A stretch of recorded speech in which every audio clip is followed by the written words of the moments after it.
ashimwe inshuti bene data. Imana y'amahoro yongera iguha umugisha kubwo gufata uyu mwanya kugira ngo wumve ijambo ryayo. Uyu munsi tugiye kuganira ku busobanuro bw'izina Jehova Yire. Yehova Yire tubiganireho tumenye ngo bisobanura iki, ese gusengera muri iri zina ry'Imana bisobanura iki, ese kuryitirirwa byo bitumarira iki. Reka dusome mu Itangiriro igice cya 22 duhereye ku murongo wa 9. Avuga ngo bagera ahantu Imana yamubwiye Aburahamu yubakayo igicaniro, yararikaho za nkwi, aboha Isaka umuhungu we amurambika kuri icyo gicaniro hejuru y'inkwi. Aburahamu arambura ukuboko yenda wa mushyo ngo asogote umuhungu we. Marayika w'Uwiteka amuhamagara ari mu ijuru ati Aburahamu, Aburahamu, aritaba ati karame. Aramubwira ati ntukoze ukuboko kuri uwo muhungu, ntugire icyo umutwara, kuko umenye yuko wubaha Imana, utanyimye umwana wawe w'ikinege. Aburahamu yubura amaso arareba, abona inyuma ye imfizi y'intama, amahembe yayo yafashwe mu gihuru. Aburahamu aragenda yenda ya ntama, ayitambaho igitambo cyoswa mu cyimbo cy'umuhungu we. Aburahamu yita aho hantu Yehova Yire, nk'uko bavugana bugingo n'ubu bati ku musozi w'Uwiteka kizabonwa. Haleluya.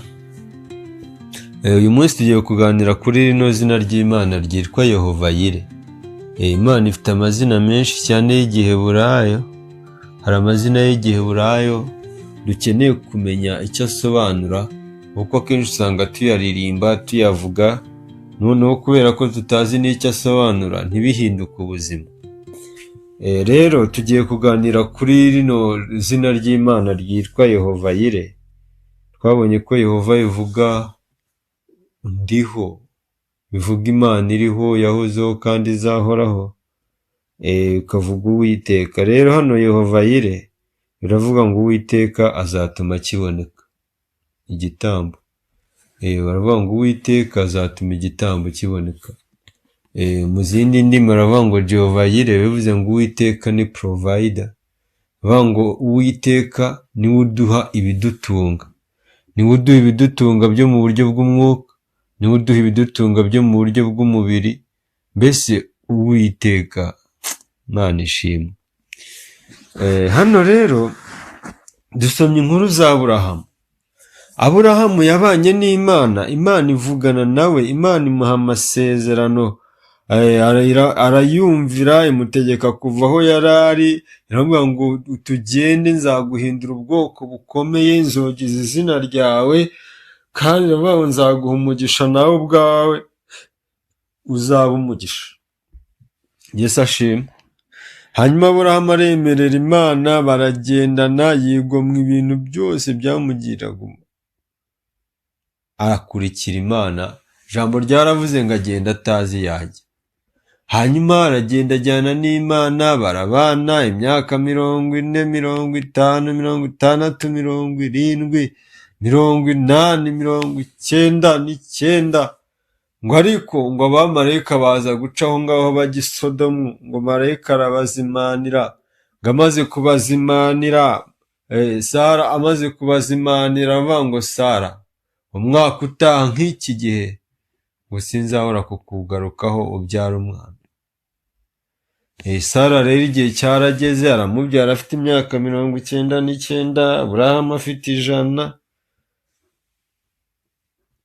Mbese ibintu ntabwo byari byoroshye.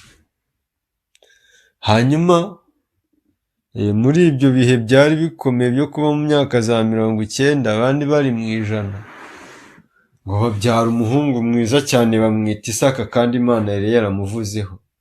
Ariko igihe kigeze, Imana ivuga ngo fata Isaka umwana wawe ukunda ujye kumuntambira. Aburahamu nta mibare myinshi yashyizeho, kuko yari azi ko Imana yari Imana yo kwizerwa. Aramujyana, ngo bajyana n'abagaragu, bagenda urugendo rw'iminsi 3, ngo bagera ku musozi Moriya. Bageze ku musozi Moriya, ngo Aburahamu abwira abagaragu be babiri babona musigarangiye njyanye na Isaka gutamba igitambo hariya, turaza kubagarukaho. Hanyuma ngo baragenda we na Isaka, ngo ariko Isaka aza kumubaza ngo papa, ko mbona ufite igitambo, ko mbona ufite inkwi, ukaba ufite n'imiriro, ufite ibintu byose, harabaza ngo igitambo kiri he? Aburahamu aravuga ngo Uwiteka araza kwibonera igitambo, baraza kwibonera umwana w'intama. Hanyuma baragenda ngo bagezeyo, ngo bageze ahantu Imana yamweretse, ngo yubakayo igicaniro, yararikayo inkwi, arangije afata wa mwana w'umusore aramuboha, amurambika ku gitambo. Imana ibona Aburahamu yakaniye, ibona Aburahamu yamaramaje ari umwice, bw'ijwi ry'amarayika rivugira mu ijuru riramuhamagara, avanga Aburahamu, Aburahamu aritanga ngo karame. Aravuga ngo ntukoze ukuboko kuri uwo muhungu, ntugire icyo umutwara, kuko umenye yuko wubaha Imana, kuko utanyimye umwana wawe w'ikinege. Ngo Aburahamu yubura amaso arareba, ngo abona inyuma ye hari imfizi y'intama, ngo amahembe yafashwe ngaho mu gihuru, ngo abare watamba. Ngo arangije ngo yita aho hantu, ngo Aburahamu yita aho hantu Yehova Yire, nk'uko bavugana bugingo n'ubu bati ku musozi w'Uwiteka kizabona. Rero Aburahamu amaze kubona uburyo ki Imana icunguye umwana we ikamuha Isaka atabiteganyaga, aravuga ngo aha hantu mise Yehova Yire, avuga ngo Yehova niwe provider wanjye, niwe uhaza kwifuza kwanjye. Aravuga ngo ku musozi w'Uwiteka, aravuga ngo igitambo kizabonwa. Yesu nashime.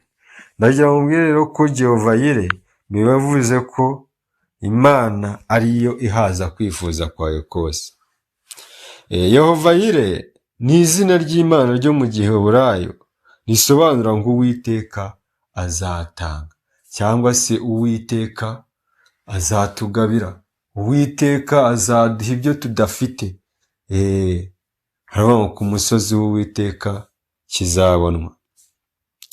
Iri zina ryakoreshejwe bwa mbere na Aburahamu, niwe waryadukanye, niwe warihimbye, ntabwo ryabagaho.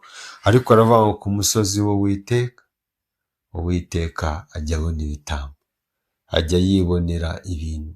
Yambwire ko Uwiteka ni Uwiteka ashoboye guhaza kwifuza kw'abantu be. Hanyuma yabivuze nyuma y'uko Imana itanze intama mu cyimbo cya Isaka. Aravuga ngo Uwiteka niwe utanga. Haleluya. Iri zina rya Yehova Yire ryerekana ko Imana ari Imana itanga mu buryo bwizewe. Ni Imana itanga, kandi ni Imana itanga kandi yizerwa. Kuko iyi Mana Aburahamu yarabanje kuyizera, atazi ko iri bumuhe umwana w'intama. Ariko aravuga ngo iyi Mana yanjye ni Imana yo kwizerwa, ni provider wo kwizerwa. Aravuga ngo ni Imana itanga mu gihe gikwiriye. Bivuze ngo Yehova Yire, bivuze ko Imana yo kwizerwa itanga, kandi ikavuga ngo ni Imana itanga mu gihe gikwiriye. Ndagira ngo mbwire ko cyari igihe Aburahamu yari agiye gutera umuhungu we umushyo mutambi, ariko muri ako kanya Imana iramuvugana nawe imwereka n'intama. Rero ndagira ngo mbwire ko Yehova Yire bivuze ko ari Imana itanga ibyo abantu bakeneye mu gihe gikwiriye, kandi akaba ari Imana itanga ibyo abantu bakeneye mu mubiri ndetse no mu mwuka. Yesu ashimwe. Rero ibintu by'ingenzi ugomba kumenya kuri iri zina ni uko Aburahamu yise ahantu Yehova Yire nyuma y'uko Imana itabaye ikamuha igitambo. Aravuga ati ku musozi w'Uwiteka igitambo kizabonwa. Haleluya. Imana yari imuhaye ingurane y'umwana we, Imana yari imuhaye igitambo mu cyimbo cy'umwana we. Arangije avuga ngo uyu musozi, aha hantu, iki gicaniro nkise Yehova Yire. Aravuga ngo Uwiteka azatanga. Rero kwiringira Imana mu buzima bwawe bwa buri munsi, kwiringira Imana mu buzima bwawe bwa buri munsi, ukamenya ko Imana izahaza kwifuza kwawe, ukamenya, nasomye ijambo riratubwira ngo Imana izi ubukene bwacu, izi n'intege nke zacu.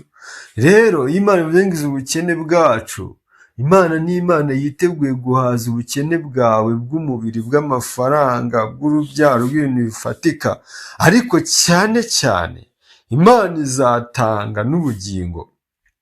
Ndagira ngo mubwire ko Yesu Kristo niwe mwana w'intama watambwe, wagaragaye, akaza mu gihe twari tugiye gupfa, twaraciweho iteka ryo gupfa, akahagoboka, agapfa mu cyimbo cyacu, Imana ikamutanga.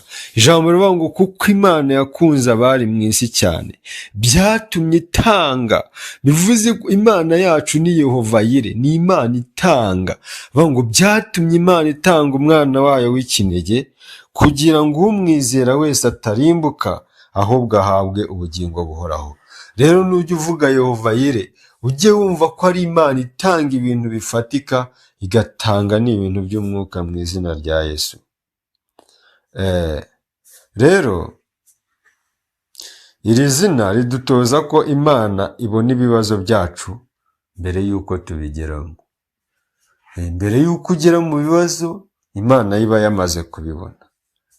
Kandi iri zina Yehova Yire rikatwereka ko Imana itanga ibisubizo mu gihe gikwiriye, ntigitinda, ntigikererwa. Imana ikorera mu gihe gikwiriye. Iri zina rikoreshwa cyane igihe umuntu ari mu bukene, mu bwoba, cyangwa mu bibazo bigoye. Mu gihe ubona mu rugo rwawe ibintu byanze, na divorce zanze, ubona akazi karanze, ubona ibintu bitagenda, mu gihe ubona uri wenyine, ujye uhamagara, watura izina Yehova Yire, uvuge ngo Mana itanga, wowe Mana wahaye Aburahamu imfizi mu cyimbo cy'umwana, Imana izajya izigutabara. Rero ndagira mubwire ko ni Imana itanga agakiza ko mu buryo bw'umwuka. Ntabwo Imana ari Imana izatanga ibiryo gusa, ntabwo ubushobozi bw'Imana yaje kubwerekanira mu miceri, ahubwo ikintu cya mbere Imana yaduhaye isi itari kuzigera iduha ni agakiza. Imana yatanze umwana w'intama ari we Yesu Kristo kugira ngo azadupfire, kugira ngo abantu babone imbabazi z'ibyaha, babone agakiza. Yesu ashimwe. Rero iri zina rya Yehova Yire kandi ugomba kurikoresha mu kuramya Imana, mu ndirimbo zo kuramya, mu masengesho. Iri zina rya Yehova Yire rirakoreshwa kandi ukarushaho gusabana n'Imana. Rero ndagira ngo mubwire ko Imana yacu ari Imana itanga. Imana yacu ni Imana ifite ibyo itanga. Imana yacu ni Imana itanga. Rero izina Yehova Yire ritwigisha ko Imana itanga mu gihe cya nyacyo. Icya mbere, Imana ifite igihe cyayo. Wowe ushobora kubona ibintu byaratinze, ariko imbere y'Imana ntabwo ibintu bijya bitinda mu izina rya Yesu. Imana iba ifite igisubizo cyateguwe mbere, kuko ibyo bibazo mbere y'uko ubigeramo, Imana iba yaraguteguriye uko uzabinyuramo. Rero nagira ngo dusengane Imana, nagira ngo nguhumurize wowe uri mu bibazo, wowe intambara zose uri gucamo. Iyi Mana yacu turi gusenga yiteguye guhaza kwifuza kwawe. Nasomye ijambo rirambwira ngo iyo Uwiteka apfumbatuye igipfunsi cye, riravuga ngo haza kwifuza kw'abari mu isi bose. Kandi ikindi agira ngo nkubwire ko isi n'ibiyuzuye ari iby'Uwiteka. Imana yabwiye Kuro iravuga ngo nzakujya imbere ahataringaniye mparinganize, ivuga ngo nzamenagura inzugi z'imiringa zikuri imbere, ivuga ngo ibihindizo by'ibyuma mbicemo kabiri, ivuga ngo nzaguha n'ubutunzi buri ahantu h'umwijima. Rero Imana yacu ni Imana itanga ibisubizo, igatanga ibisubizo. Nasomye ijambo rirambwira ngo Imana aho iri mu buturo bwayo bwera, ngo ni se w'imfubyi, ngo ni umucamanza urengera abapfakazi, ngo ibesha mu mazu abatagira shinge na rugero, kandi ngo ijya ibohora imbohe ikazakugubwa neza. Nagira ngo mubwire ko Imana yahaye ni Imana itanga, ni Imana ibeshaho abantu bayo, ni Imana yabeshejeho Abisirayeli mu butayu badahinga. Ijambo ryarambwiye ngo babagaho barya manu kandi ntibatera inzoka ntibarware, imyenda yabo ngo ntiyasazaga ntiyanacuyaga, kandi n'inkweto zabo ntabwo zigeraga zisaza. Ni Imana itanga, ni Imana itanga ubuzima, ni Imana itanga imibereho, ni Imana itanga igikundiro, ni Imana itanga. Yesu ashimwe. Ntibabwire rero ko Imana ifite ubushobozi bwo kugutunga. Wikwiye uroha mu byaha. Kuba uri guca mu buzima bukomeye ntabwo bigomba gutuma ujya mu byaha, ahubwo ujye wiringira Imana ngo Yehova Yire. Namenye ko bisobanura kuri Imana itanga, rero ngo nawe ubwire Imana ibyo ukennye. Ariko cyane cyane ibintu Imana yaduhaye Kristo. Rero ndagira ngo mbere y'uko usaba ibintu ubanze wemerere Kristo abe muri wowe, kuko ijambo ryarambye Yesu yaravuze ngo ibyo muzasaba Data byose mu izina ryanjye azabibaha. Rero ndagira ngo mbabwire ko ikintu cya mbere Imana yaduhaye Kristo. Imigisha yose, umwuzuro wose w'imigisha iri muri Kristo. Iyo ubonye Yesu ubaye package y'imigisha, nawe gahinduka umugisha. Rero ndagira ngo dusenge. Imana yacu ni Jehova Yire, ni Imana itanga kandi igatanga mu gihe cya nyacyo, igatanga mu gihe gikwiriye. Ngaho reka dufatanye dusengane. Wowe wumva udafite Imana muri wowe, wumva udafite inzira zijya Siyoni muri wowe, ubwo nta nubwo wategereza ineza y'Imana, kuko Imana yemera abana bayo bayemeye nk'umwami n'umukiza.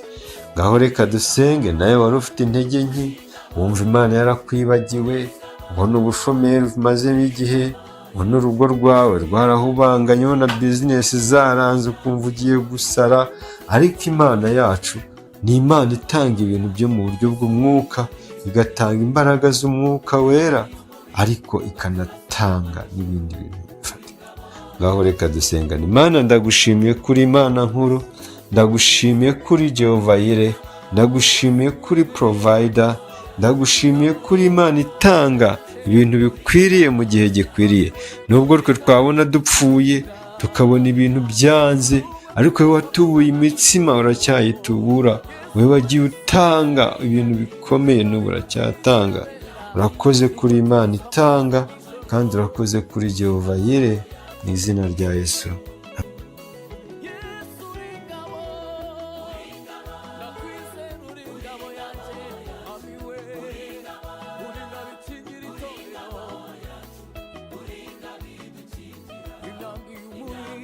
Nubwo turasoma mwana nijoro